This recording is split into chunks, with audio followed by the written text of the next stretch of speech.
I never actually liked using Snapchat, but my little cousin insisted, so I downloaded it last summer just to send her proof that I arrived safely at my new apartment. It was a perfectly normal selfie, taken in the harsh evening light of my empty living room.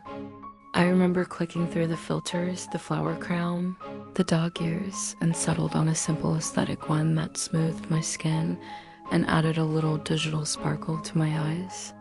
I sent it, deleted the app right after, and immediately forgot about it. Life moved on.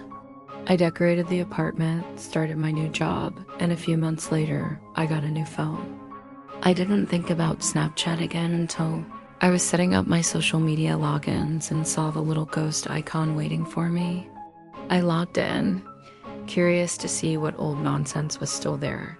I clicked on my saved memories, and there was that original selfie from the empty apartment, but it was different. The filter wasn't the soft, aesthetic one I remembered using. It was one of the classic, exaggerated ones. The wide, stretched out smile, the massive, glistening eyes, and the high, unnaturally sculpted cheekbones. It was one of those uncanny valley filters that makes you look like a creepy digital porcelain doll. Except I had never used that filter before. I was certain. I was a minimalist.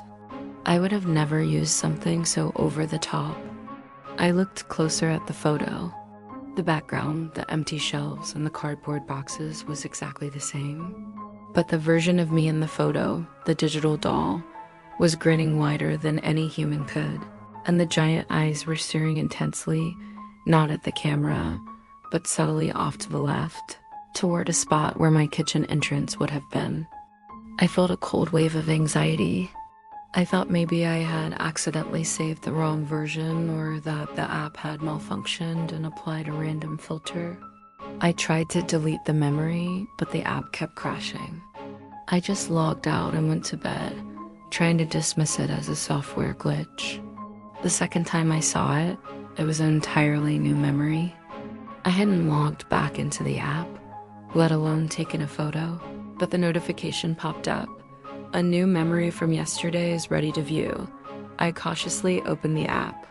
In my memories was a photo taken the previous afternoon. It was a completely random, blurry shot of the ceiling corner in my bedroom near the air vent. The photo itself was uninteresting, but floating in the corner of the picture was a small, unmistakable version of that creepy digital doll filter, the one with the stretched smile and the huge staring eyes. It wasn't covering a face.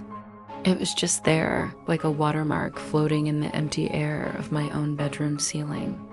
I deleted the app instantly, horrified. I checked my camera roll, my cloud backups, no corresponding photo existed. The picture had been taken and stored only within the Snapchat ecosystem, and it was taken without my physical phone, without my input, and without a face to track. For the next few weeks, I lived in a state of quiet dread.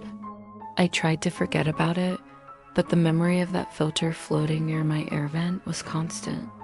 Then, one night, I was watching a movie on my tablet, completely unconnected to my phone. My tablet had no Snapchat app installed ever. As the movie reached a dark, silent scene, my tablet screen suddenly split. The movie shrank to the bottom, and the top half of the screen was filled with a familiar white Snapchat interface showing the camera preview. And there I was, reflected on the screen, looking tired and confused. But over my face, the application had instantly, perfectly applied the digital doll filter.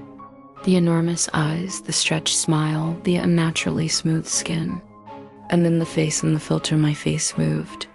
It was only a tiny movement, a deliberate, slow lowering of the gigantic eyes to look not at the camera, but at the reflection of my own hands resting on the keyboard.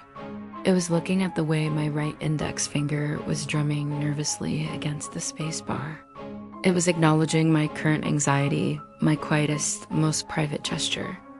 I smashed the tablet onto the carpet. I didn't care about the screen. I knew then that the filter wasn't a piece of code being applied to an image.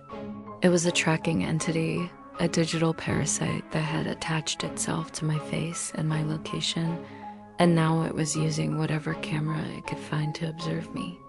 I destroyed every old phone, tablet, and laptop I owned.